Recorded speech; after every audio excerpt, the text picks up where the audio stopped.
Good morning class, I am Jyoti Yadav with you and we are doing our chapter 2 of history, New Kings and Kingdoms. In last video we discussed about the administration of the kings and in this video we will discuss about प्रशस्तीज and land grants. Okay, तो प्रशस्तीज हमने पहले भी discuss किया है कि क्या हुआ करता था, किंग की प्रशंसा में लिखी जाती थी प्रशस्तीज. ओके, और लैंड ग्रांट्स के बारे में हम पढ़ेंगे यहाँ पर कि लैंड ग्रांट्स किस किस को किए जाते थे. ओके, किस किस को भूमियाँ दी जाती थी. सो प्रशस्तीज contain detail that may not be literally true. तो जो प्रशस्तीज में डिटेल्स हैं हम ये नहीं बोल सकते कि वो सारे डिटेल्स जो हैं वो ट्रू हैं, बल्कि क्या हुआ करता था, जो रूलर्स वगैरह होते थे वो अपने आप को बहुत बहादुर या फिर विक्टोरियस वॉरियर्स दिखाने के लिए ये जो प्रशस्तीज हैं उसमें बढ़ा चढ़ाकर अपने बारे में लिखवाया करते थे. ओके, और ये जो प्रशस्तीज इनको कंपोज कौन किया करता था, इनको ब्राह्मण्स कंपोज किया करते थे. जो अच्छे जाने माने ब्राह्मण्स हुआ करते थे वो इनको कंपोज किया करते थे. और लास्ट वीडियो में हमने देखा था, हमने डिस्कस भी किया था कि ब्राह्मण्स जो थे वो किंग्स को एडमिनिस्ट्रेशन में भी हेल्प किया करते थे. तो ये वही ब्राह्मण्स थे जो प्रशस्तीज लिखा करते थे, जो किंग को एडमिनिस्ट्रेशन में भी हेल्प किया करते थे और किंग के बारे में इनको पता होता था और ये उन प्रशस्तीज को लिखा करते थे. ओके, यहाँ पर एक प्रशस्ति आप देखोगे लिखी गई है. तो द अचीवमेंट ऑफ नागभट्टा के अचीवमेंट्स के बारे में इस प्रशस्ति में दिखाया गया है. तो यहाँ पर बताया गया है एक गुप्ता एम्पायर की एम्परर की प्रशस्ति बताई गई है जिनका नाम समुद्रगुप्ता था. जो आपने 6 में पढ़ा था कि समुद्रगुप्ता एक महान वॉरियर थे, उन्होंने कभी कोई वॉर नहीं हारी. तो इस तरह की प्रशस्ति लिखवाई थी गुप्ता एम्परर ने, समुद्रगुप्ता ने. ओके, तो यहाँ पर भी एक प्रशस्ति का हम डिस्कशन करेंगे जो संस्कृत लैंग्वेज में लिखी गई है और ग्वालियर में जो मिली है, मध्य प्रदेश के ग्वालियर में, जिसमें नागभट्टा के बारे में बताया गया जो एक प्रतिहारा किंग थे. ओके, उनके बारे में क्या बताया गया है. The kings of Andhra, Saindhava, Vidarbha and Kalinga fell before him even as he was a prince. तो इसमें बताया गया है कि जो किंग्स थे आंध्रा के, सेंधवा के, विदर्भा के और कलिंगा के, वो सब क्या हुए, वो उनके पैरों में पड़ गए इवन जब वो एक प्रिंस थे. और बताया गया कि he won a victory over, और बताया गया कि यहाँ पर उन्होंने विक्ट्रीज गेन की. किस किस के ऊपर, चक्रयुद्धा के ऊपर. जो रूलर थे कन्नौज के, उन्होंने वांगा के किंग्स को भी हराया, अनारता के किंग्स को भी हराया, मालवा के किंग को भी हराया, किराता के किंग को भी हराया, तुरुष्का के किंग को भी हराया, वत्स व मत्स्य के किंग्स को भी हराया. तो ये सब बताया गया है इस प्रशस्ति में जो हमें ग्वालियर में मिली है. हालांकि हम ये नहीं कह सकते कि ये ट्रू है या नहीं है, क्योंकि हमने ऊपर पढ़ा है कि जो किंग्स हुआ करते थे वो अपने आप को बहादुर या फिर ग्रेट वॉरियर्स दिखाने के लिए ये प्रशस्ति लिखवाया करते थे. ओके, अब देखो यहाँ पे लिखा हुआ है kings of an revolted Brahmans by grants of land. तो जो किंग्स हुआ करते थे वो प्रशस्ति लिखवाने के बदले क्या करते थे, या फिर एडमिनिस्ट्रेशन के बदले, एडमिनिस्ट्रेशन हेल्प के बदले जो ब्राह्मण्स हुआ करते थे उनको ज़मीनें दिया करते थे, है ना, दान में, या फिर उनको रिवॉल्ट की तरह ज़मीनें दिया करते थे. तो ये जो ज़मीनों, अभी हमें कैसे पता चलता है कि ज़मीनें वो दिया करते थे उनको रिवॉल्ट की तरह.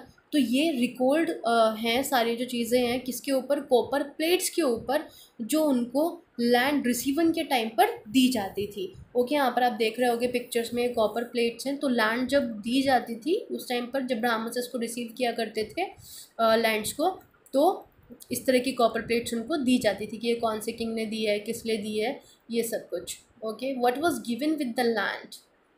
यहाँ पर एक बॉक्स और है, देखते हैं इसको.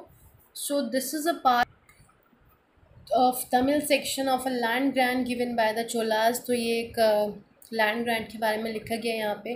तो उन्होंने बताया कि जो लैंड है उसकी बाउंड्रीज़ हमने क्या की हैं, एक तरह से जो बाउंड्रीज़ है वो बना दी हैं किससे, थॉर्नी बुशेस को प्लांट करके.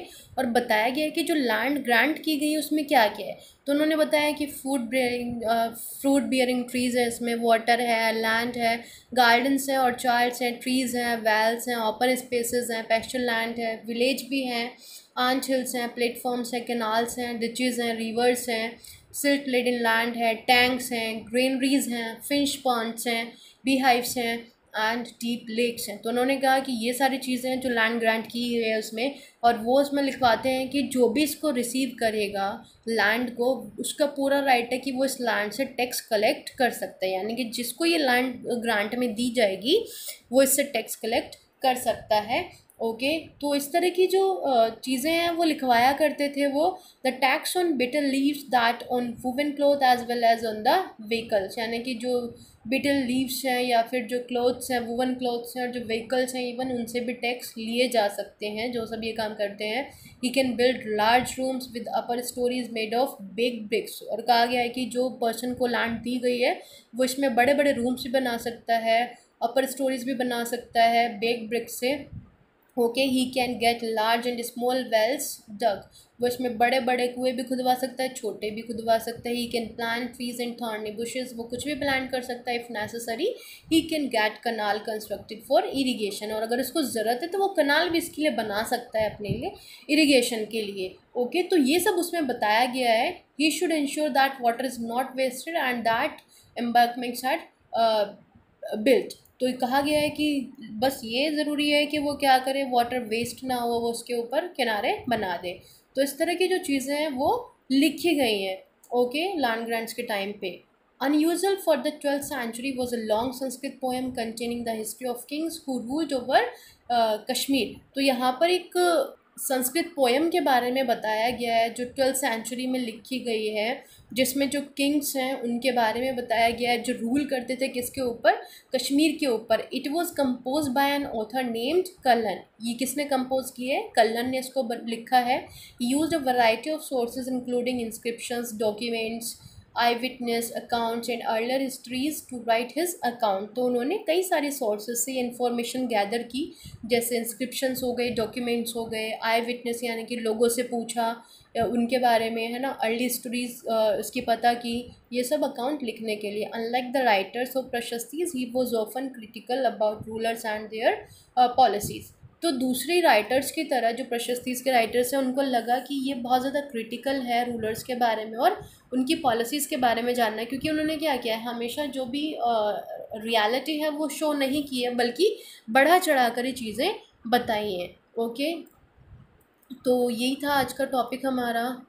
अब आगे का जो टॉपिक है वो हम नेक्स्ट क्लास में अपना कवर करेंगे। I hope that you like the topic, क्योंकि इसमें आपने पढ़ा कि जो लैंड ग्रांट थी वो क्यों की जाती थी, प्रशस्तीज में क्या क्या हुआ करता था। तो यही सब हमने आज किया। Okay thank you.